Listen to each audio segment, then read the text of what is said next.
सुभाष कृष्णस्वामी मंत्री 24 ऑगस्ट 1955 रोजी पुणे येथे आपला जन्म झाला. आपले वडील पुण्यात रेल्वेमध्ये चतुर्थ श्रेणीत नोकरीस होते. आपण 3 भाऊ व 3 बहिणी. परिस्थिती अत्यंत हलाखीची. आपले शालेय शिक्षण इयत्ता 4थी पर्यंत ताडीवाला रोड येथील कॉर्पोरेशनच्या शाळेत झाले. त्यानंतर 5वी ते 11वी पर्यंतचे शिक्षण शिवाजीनगर येथील भारत इंग्लिश स्कूल येथे झाले. पुढे महाविद्यालयीन शिक्षण मॉडर्न कॉलेज येथे झाले. आपणास 2 मुली व 1 मुलगा. तिघेही उच्च शिक्षित. मुलगा डॉक्टर श्रीकांत सिनियर मोस्ट शास्त्रज्ञ या पदावर national agri food biotechnology Mohali Chandigarh येथे कार्यरत आहे. 1974 साली पिंपरी येथील गरवारे नायलॉन या कंपनीत स्पोर्ट्स कोट्यामधून आपणास नोकरी मिळाली. पुढे 1975 मध्ये SSC बोर्ड शिवाजीनगर येथे एम्प्लॉयमेंट एक्सचेंज तर्फे आपल्याला क्लार्कची नोकरी मिळाली. 1976 मध्ये रेल्वे सर्व्हिस कमिशन परीक्षा उत्तीर्ण झाल्यावर चालक या पदावर आपल्याला नोकरी मिळाली. 1980 ते 1987 या दरम्यान मिलिटरीमध्ये टेरिटोरियल आर्मीमध्ये हवालदार या पदासाठी झाशी येथे आपण सेवा केली. रेल्वे आणि टेरिटोरियल आर्मी या दोन्ही सेवा आपण एकत्रितपणे करत होता. 2011 या वर्षी मेल एक्सप्रेस या पदावर असताना पुणे येथून आपण सेवानिवृत्ती स्वीकारली. 2011 पासून रेल्वेतील सेवानिवृत्त कर्मचारी यांच्या समस्या सोडविण्यासाठी आपण समाजसेवा करीत आहात. आपणास नोकरीत असताना अनेक पुरस्कार मिळाले. पैकी 1977 साली झोनल ट्रेनिंग सेंटर मौला अली हैदराबाद येथे सुवर्ण पदक. 1980 साली झोनल ट्रेनिंग सेंटर भुसावळ येथे चालक पदासाठी रौप्य पदक. 1984 मध्ये जेव्हा पंतप्रधान श्रीमती इंदिरा गांधी यांच्यावर गोळीबार झाला तेव्हा मिलिटरीतर्फे आग्रा दिल्ली पटना अशी कोळशाच्या इंजिनद्वारे इमर्जन्सी असताना आपण ट्रेन चालवली. त्याबद्दल आपला विशेष सत्कार करण्यात आला.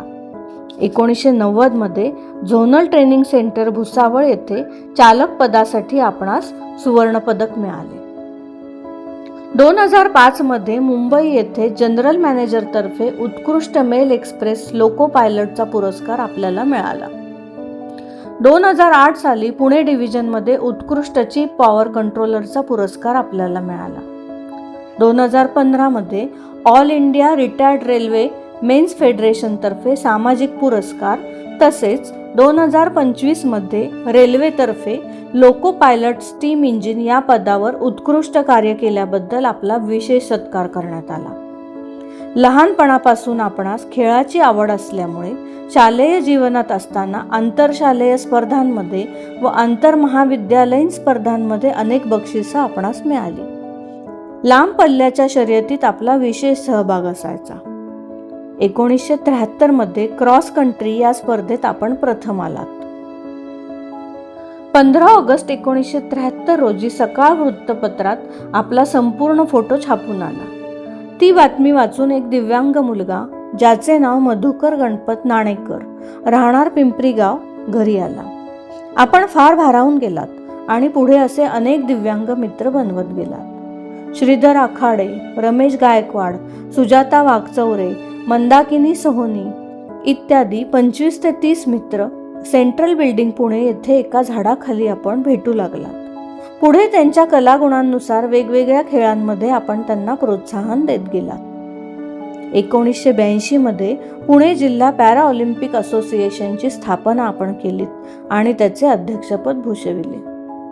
त्यावेळी अनेक जणांना राज्यस्तरीय व राष्ट्रीय स्तरावर व आंतरराष्ट्रीय स्तरावर पदके मिळाली. यातील 24 खेळाडूंना महाराष्ट्र शासनाचे श्री शिवछत्रपती पुरस्कार मिळाले. 1990 साली आपणास पद्मविभूषण श्री अण्णा हजारे यांच्या हस्ते अपंग मित्र पुरस्कार मिळाला. 1998 साली दौंड येथे राज्यस्तरीय पॅराऑलिम्पिक स्पर्धा घेतली. त्यामध्ये एकूण 350 खेळाडूंनी सहभाग घेतला.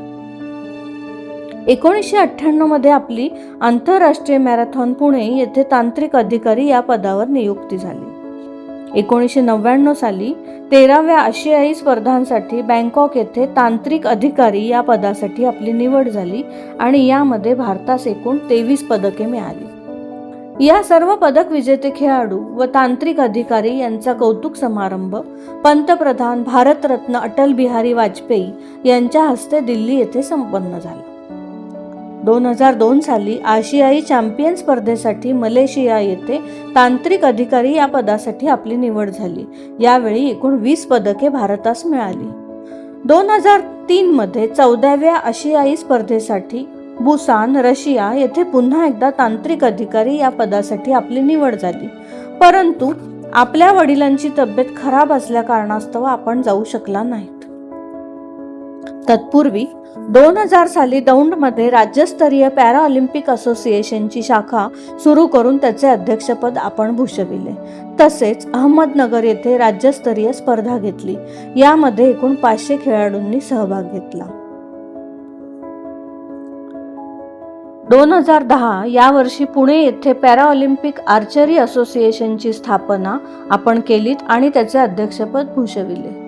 2012 साली पुणे येथे राज्यस्तरीय पॅराऑलिम्पिक आर्चरी स्पर्धा घेतल्या. यामध्ये एकूण 200 खेळाडूंनी सहभाग घेतला. याच वर्षी पिंपरी चिंचवड येथे सौ सोनल बुंदेले यांच्या समवेत आर्चरी असोसिएशनची स्थापना केली आणि त्याचे अध्यक्षपद आपण भूषविले. 2015 मध्ये राज्यस्तरीय आर्चरी स्पर्धा पिंपरी येथे घेण्यात आली. यात एकूण 700 खेळाडूंचा सहभाग होता. 2023 मध्ये राज्यस्तरीय आर्चरी स्पर्धा चिंचवड येथे घेण्यात आली.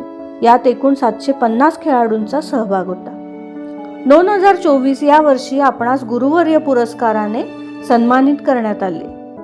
2025 या वर्षी आपण मावळ येथील मालेगाव खुर्द येथे आदिवासी आश्रमशाळेतील मुलांसाठी धनुर्विद्येचे शिक्षण देण्यास सुरुवात केली.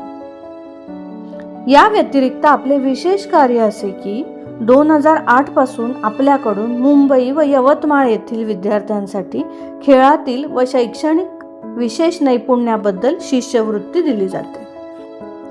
2011 मध्ये निवृत्तीच्या कार्यक्रमात माजी विद्यार्थी संघटना, Bharat English school, Paralympic association Pune, Hedgewar समिती दौंड, मुंबई व यवतमाळ येथील आदिवासी समाजासाठी अशी एकूण रक्कम 2 लाख भेट म्हणून आपल्याकडून देण्यात आली.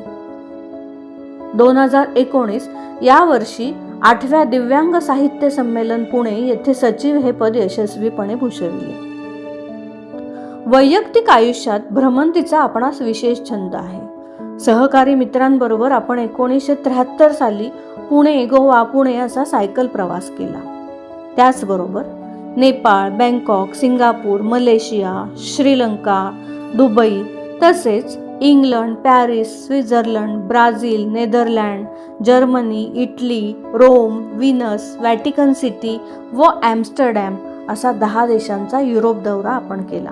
भूतान, अंदमान इत्यादी ठिकाणी आपण कुटुंबासह भ्रमंती केली. प्रत्येक सहलीचे वेळी व्हिडिओ शूटिंग करणे, त्याची पेनड्राईव्ह व DVD करून प्रत्येक सहकाऱ्यांना आपण देता, जेणेकरून आपली भ्रमंती त्यांचे स्मरणात राहते. आत्तापर्यंतच्या संपूर्ण आयुष्यात आपले आई वडील, भाऊ बहीण, धर्मपत्नी, मुलं मुली, जावई, नातेवाईक, मित्रमंडळी यांचे आपणास विशेष सहकार्य लाभले. तसेच आपली धर्मपत्नी मधुकर नाणेकर, श्रीधर आखाडे व सौ सोनल बुंदेले यांच्याशिवाय आपले आयुष्य अधुरे राहिले असते असे आपणास मनापासून वाटते व या सर्वांचे मनपूर्वक धन्यवाद.